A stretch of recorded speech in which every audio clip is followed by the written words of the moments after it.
So ever since the big deal happened with, of course, Microsoft buying Activision, there's been a lot of rumors that Microsoft is going to be changing a lot about how Call of Duty works. One of the big rumors going around right now is that they're going to change up the yearly release schedule for Call of Duty. Of course, Call of Duty has been releasing yearly every year since like 2006. It's been going on for a long time, and the reason they continuously do it is because they have a dev cycle where they have multiple developers working on different games, so they're able to give each developer usually like 2 to 3 years to work on their next game. And also it's working. Like, they get best selling every single year, so there's really no reason for Activision to kind of change it up. But, there's some things happening lately. Of course, Vanguard didn't do nearly as well as I think Activision hoped.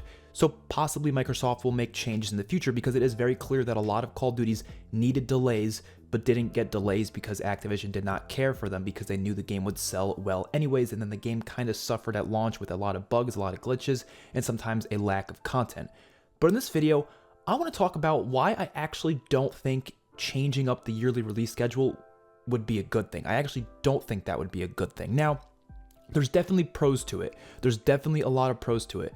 But I think the cons almost outweigh the pros. I think it would be wise for them to let games, of course, be delayed if necessary. That is a completely different thing. If it needs to be delayed, delay it. I think Cold War and Vanguard are two games that definitely should have been delayed at least a couple months.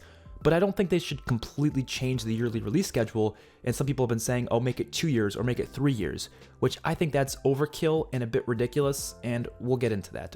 But like I said, the first big positive of changing up the yearly release schedule is that not only are the games just more likely to, launch in a really good state, and they're not going to be, broken at launch, which is how a lot of CODs kind of release, but also the game's individual progression matters a bit more if the life cycle is longer. If a game's life cycle is 2 years instead of just 1 year, it's going to matter more. People are going to stick to that game longer, and they're not going to jump to the next game so quickly. So your progression just matters a little bit more to you. And that's a reasonable pro, but the reason I don't think that's as big of a deal anymore is because they're really trying to unify progression across games these days. So it's almost like progression doesn't even really make that much of a difference to your individual game, because it kind of carries over. It doesn't carry over as much as I think it should. I would love to see like camos and stuff carry over. That'd be really awesome. Like if you have Dark Matter in Black Ops Cold War, you should be able to use that in Vanguard. Something like that I think would be kind of interesting, at least in multiplayer. But you can use everything you earn in Warzone. That's kind of the main unified progression they've been talking about. So if you are a big fan of Warzone, all that stuff is carrying over. Another point I could make is that just because a new Call of Duty comes out does not mean the prior Call of Duty is unplayable. There are still usually a lot of people playing the past couple CODs. I can still get lobbies on Modern Warfare and Black Ops Cold War. I can even still get lobbies on Black Ops 4 to this day. So to be fair, just because a new COD comes out does not mean the prior game is just inexistent and no one's playing it anymore and your progression doesn't matter anymore. You can go back to it and still play it for years to come. I'm still playing Black Ops 4 to this day because it's one of my favorite of the recent Call of Duty titles, and Black Ops Cold War is one I've been playing a bit recently as well because I'm just not liking Vanguard that much. So I thought, why not play some Black Ops Cold War? And even when Modern Warfare's life cycle was out, I was mainly playing Black Ops 4 that year anyways. So of course there's no new content coming out for those CODs, but at the very least, it still is playable. So people act like it's not playable anymore. That's not entirely true. I'm going to go over my main reasons for why I actually don't think switching up the release schedule would be the best idea, at least like a definitive change to the point where it's like now going to be every 2 years or every 3 years for a brand new Call of Duty. That's what I'm saying is a bad idea. I don't think it's a bad idea to delay games. I don't think it's a bad idea to take a 1 year skip or something. That's not that big of a deal. But when you switch up the release schedule to the point where now it's always going to be every 2 years or every 3 years for a new game, that's when I think it's a big problem. First of all, I'm gonna go through some personal reasons. It's not really something that is generalizable to the entire population, but then I'll go to some that are a little bit more generalizable. So this one is simply that I don't really intend on playing video games that much longer in my life, like consistently, like I kind of do now. And I think a lot of people can probably relate to this. A lot of people are fine. They don't really care. They can play video games as long as they want. But I think, at least for me, I've even noticed this the past couple years. The more I'm getting, more responsibilities in life, it's kind of hard to keep up with playing games. When I was in high school or middle school, I could play video games all day, not really have a problem. But now I'm in college, a lot more work. I'm doing, other jobs and stuff where I have to earn money because I have to pay bills and stuff. So I don't have as much time to just sit down and play Call of Duty anymore. And I don't expect that to be possible years to come. So if we do this change up with the yearly release schedule, we're not going to be getting many Call of Duty games anymore. You know what I mean? We're not going to be very excited for a new COD like you do every year for the past however many years you've been playing Call of Duty. It's going to be something where it's more kind of stretched out a little bit. Now, put that into perspective, right? Let's say they were to put this new effect, this year. They were to do this, they were to change the yearly release schedule this year. It would be 2 years instead of 1 year. That means the next Treyarch game would be coming out in 2025. 2025, assuming they did this now, like, so Vanguard would get an extra year, then Modern Warfare 2 would come out in 2023, then we wouldn't get Treyarch's next game until 2025. That is a long time from now. It might not seem like it, but it is. You're going to be a completely different person by that time. Some people are going to be married by that time. Some people are going to have a kid by that time, when right now they probably don't even have any intentions of that. You know what I mean? Like, it's very big changes can happen within years. So you don't know if you're even going to be that invested in Call of Duty at that time. You're excited for it. Maybe you're like, oh, I can't wait for the next Treyarch game. But if it comes out so long from now, are you sure you're going to even be excited for it when that time comes? Because it's so much into the future. You know what I mean? And if you're only into Treyarch's games and you don't really care for the other studios, well, then there's a big issue there. So that's not good, obviously. And then you skip that year. Let's say that COD's not really for you either. You want to see the next Treyarch game, maybe. That's not coming out till 2031, baby. Like, that's a long jump. Life is kind of short, and by that time, I mean, personally for me, I'll be my 30s. Like, you think I'm gonna be playing Call of Duty every day in my 30s? I don't think so. So I'm not really a fan of that idea. And another big thing that I think people forget to realize is that, again, not everyone likes every single type of Call of Duty. There are very specific differences between Infinity Ward's and Treyarch's Call of Duty games. I am not really enjoying Infinity Ward's recent games, at least Modern Warfare. I like Infinite Warfare, but that wasn't even really an Infinity Ward game, let's be real. It played nothing like an Infinity Ward game. They completely designed that with Treyarch's design philosophy in mind, which I think was a good thing for me. But I'm not a big fan of Modern Warfare, I wasn't a big fan of Ghosts, and I'm not a really big fan of Vanguard either.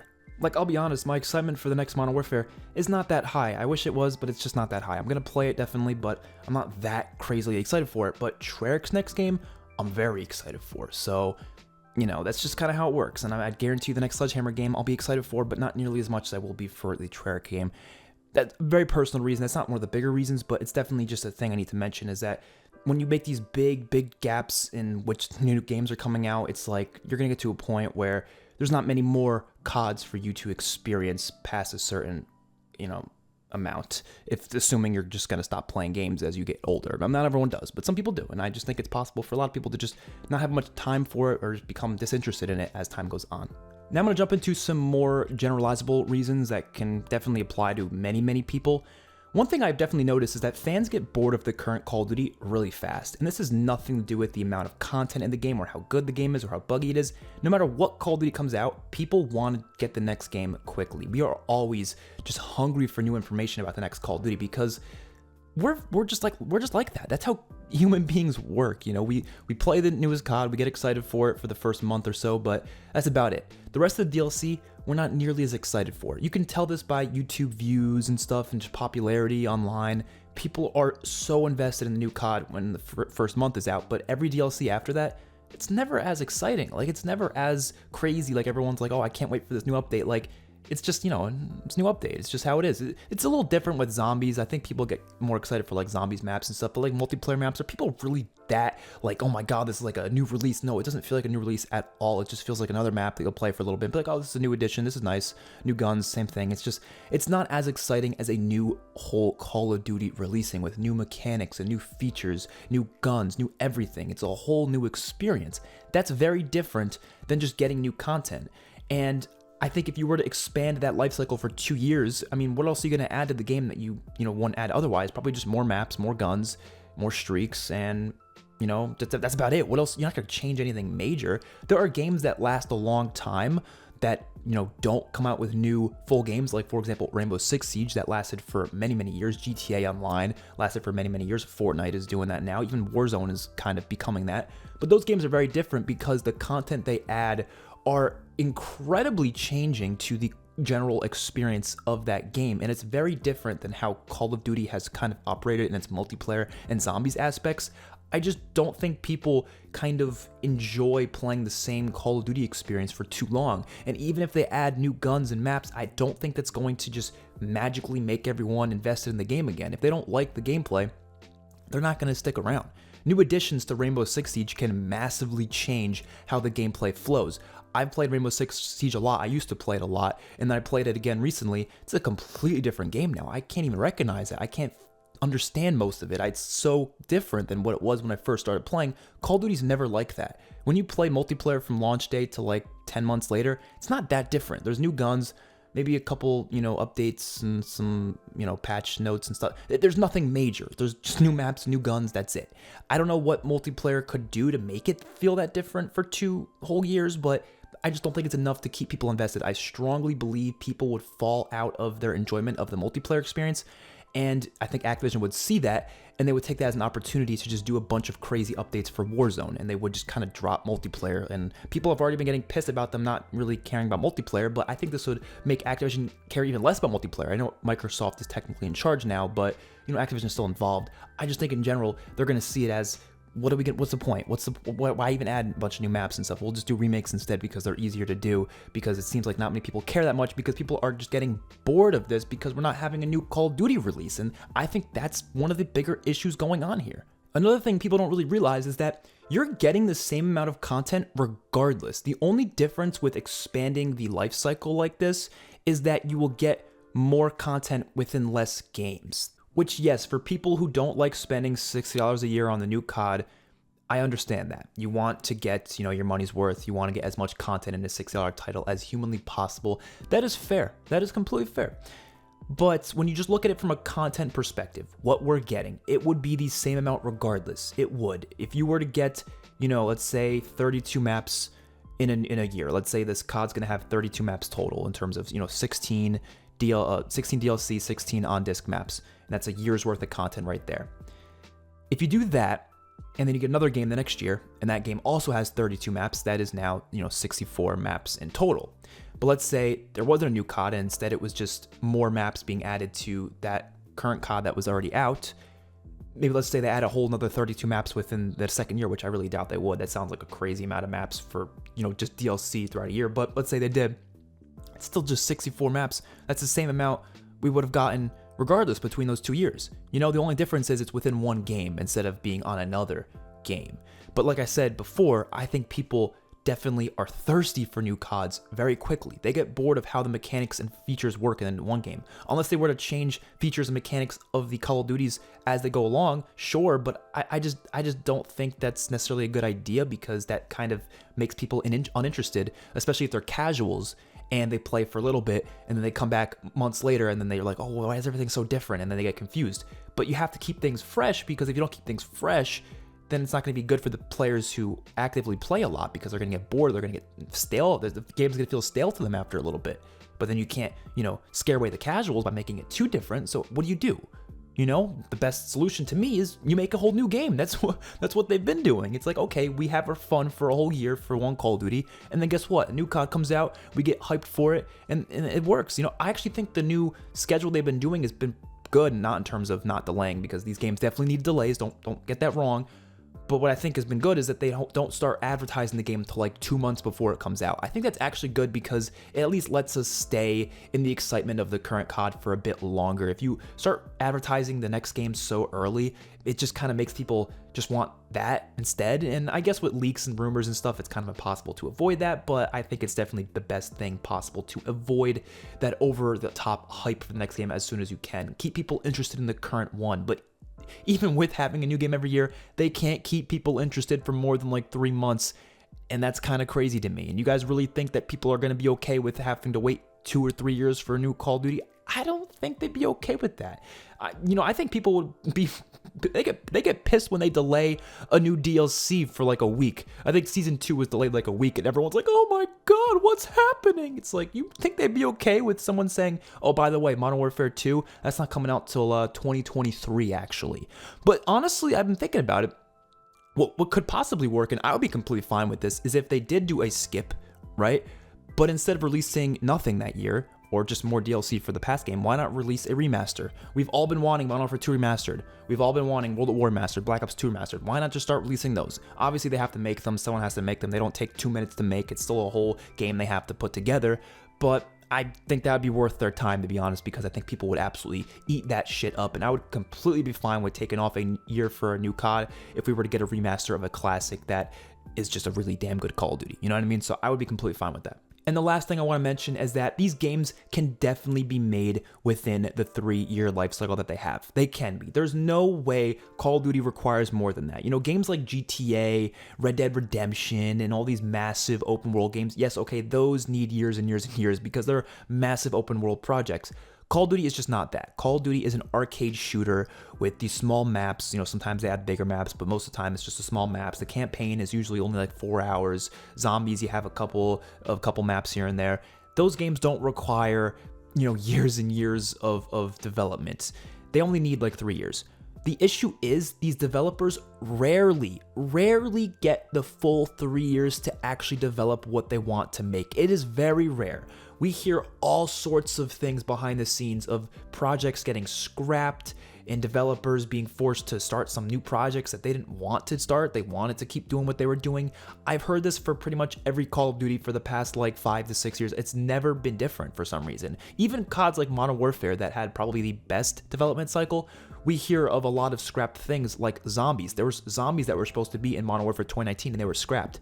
There was some concept art. There's a chance they might have actually worked on that for a bit. That's wasted time that went to nothing. And I think that's Activision's problem. I really don't blame the developers for this at all. I think the developers just should be given creative freedom. And if they're given creative freedom, I think they can put together a damn good project in 3 years. Just let them do what they want. Let them put it together. Don't jump in and be like, no, don't do that. Do something else. Like, that's what fucks up the release schedule. And they continuously do this. I mean, they did it for Black Ops 4. They scrapped the campaign, which I don't know if that was a good idea or not. I liked Blackout, so I was okay with Blackout, but they gave us Blackout, and I thought Blackout was fine, but it was clearly made within a short amount of time. They pretty much confirmed it was only made in like 9 months or something.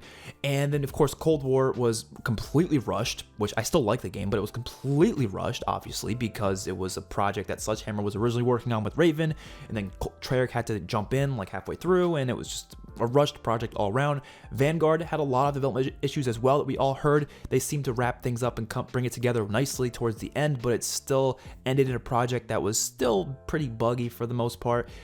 They just don't get the optimal time to make these games. In Modern Warfare 2, the next one, it seems that this is a game that we haven't heard any like issues with the development. I've actually heard good things with the development. So this could possibly prove if the 3-year development cycle is a fine thing or not. This game could definitely prove that if it's definitely a stable, content-heavy game. It'll prove that to I think everyone. But of course, that doesn't mean it's going to be a great game automatically because there's a lot more to games than just the amount of time put into it, which is my last point, which I guess that kind of was already my last point, but this is like a extra point, is that the games can still be really good even when they're rushed, because 9 times out of 10, the most important thing to a video game is the ideas and the design. It's not always about the execution. The execution's important, don't get me wrong. I like polish, I like when the game is not buggy, but at the end of the day, even if the game is really well polished and has a lot of content, if it doesn't play well because the gameplay design is just not good and full of bad ideas, then none of that matters. I like Black Ops 4 and Cold War way more than the past couple recent Call of Duties, but those are also the 2 most rushed Call of Duties to date. That's just all up to opinion. You can have your own opinion, of course, but I'm just saying it's very possible that you might not even prefer the Call of Duty that had that extra development time. You might prefer the one that was made in a short amount of time. It just all depends. So let me know what you guys think in the comment section below. Judging off of what I see on Twitter, what I see on polls on like different, Call of Duty news pages, what I see in my own comment section, I have a feeling most of you are in favor of going with, ditching the yearly release schedules. I want to see what you guys think, but this is my opinion, right? I just feel this way. I think it wouldn't be great for the franchise, but I do think there's certain things they can do, like delaying games if it's required, if it's not going well. Don't be afraid to communicate to the fans and be like, we're sorry, we're going to have to delay this a few months. I don't think fans would, they would get kind of pissy as they always do, but I don't think most people would be, freaking out about it. But I really do think if you were to just be like, okay, instead of 1 year for a new Call of Duty, it's going to be every 2 years, I think that would cause a lot of issues. People don't maybe realize that at first, but I think you'd start to realize it as the cycle went along, and you'd be like, well, shit, I want a new game already because I'm kind of sick of this one, and no amount of maps or guns is going to make much of a difference, because that's just how I feel. When it comes to zombies, I honestly just think they should just make a zombies like separate zombies game. I've always been saying that, but you know, zombies has just always worked in there somehow, and I always love to play new zombies maps, so I want zombies to be better more than anything. Honestly, like multiplayer I'm interested in, but at the end of the day, I think zombies is the number one thing I'm most excited for Call of Duty, at least currently, so I'm definitely looking out for whatever new zombies projects they come with. Hopefully that actually gets proper resources and proper money. And that's another thing I want to say. Like, you can do this in 3 years. Just get more people, get more resources into the development of these games. And if you get, you know, more people on board, you can finish like 6-year worth projects in a way less time than it would be for 6 years. That's just kind of how life works. I mean, think about it. If you're cooking in the kitchen and you're doing it by yourself, it's going to take a lot longer than it would if you had 5 people in the kitchen with you. No shit. So I think Activision, Microsoft, whatever, they just need to hire more motherfuckers. Just hire more motherfuckers. That's all I'm saying. Hire more motherfuckers. You guys make way too much money for you not to do that. If you hire more people for Call of Duty, trust me, you can make better games in 3 years and it will be completely fine. You do not need to ditch the yearly release schedule to do that. Thank you for watching my video. I will see you guys in the next one. Peace out.